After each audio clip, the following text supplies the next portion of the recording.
22 सालापासून रवी इंगोलेंच्या माध्यमातून राजेश क्षीरसागर साहेब असतील किंवा त्यांचे सर्व कुटुंबीय, आम्ही सर्व कुटुंबीय यांच्यावर सातत्यानं वेगवेगळे आरोप करण्याचा मी प्रयत्न केला आहे. मग खास करून 2024ची विधानसभेची निवडणूक देखील जर आपण सर्वांनी आठवली तर त्यावेळेला देखील लोकांची उत्सुकता निर्माण करून अशाच माध्यमातून एक पत्रकार परिषद घेतली. पेनड्राईव्हच्या माध्यमातून क्षीरसागर साहेबांना बदनाम करण्याचा प्रयत्न केला.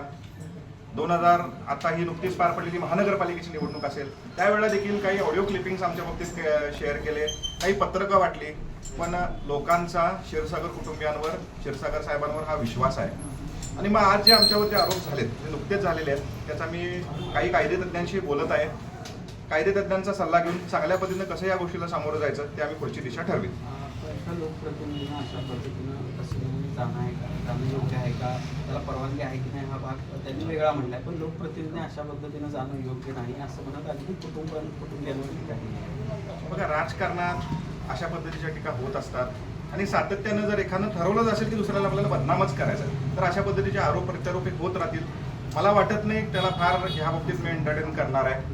काही कायदेतज्ञांचा सल्ला घेऊन मी भविष्य काळात त्यांना चांगल्या पद्धतीने उत्तर देईन. व्हिडिओमध्ये काय तरतूद करून जोडण्यात आले असं मला वाटतं.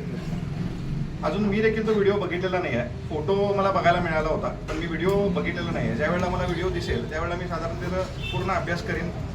काही माझ्या AI इंटेलिजन्सच्या टीमबरोबर देखील मी त्याची चर्चा करीन आणि मग कशा पद्धतीने उत्तर द्यायचं त्यानंतर आम्ही ठरवेन. पण नैतिकता स्वीकारून आमदार राजेश क्षीरसागर यांनी राजीनामा द्यावा अशी वर्षी तिने सगळ्या पत्रकार परिषदेमध्ये केली.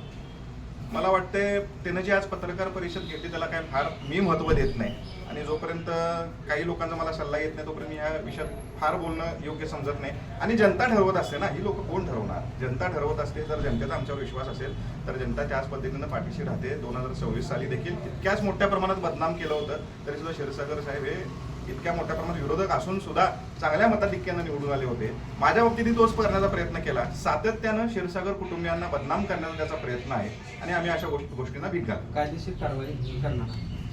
नक्कीच कायदेशीर कारवाई चांगल्या पद्धतीने आम्ही आज उपयोग करेल.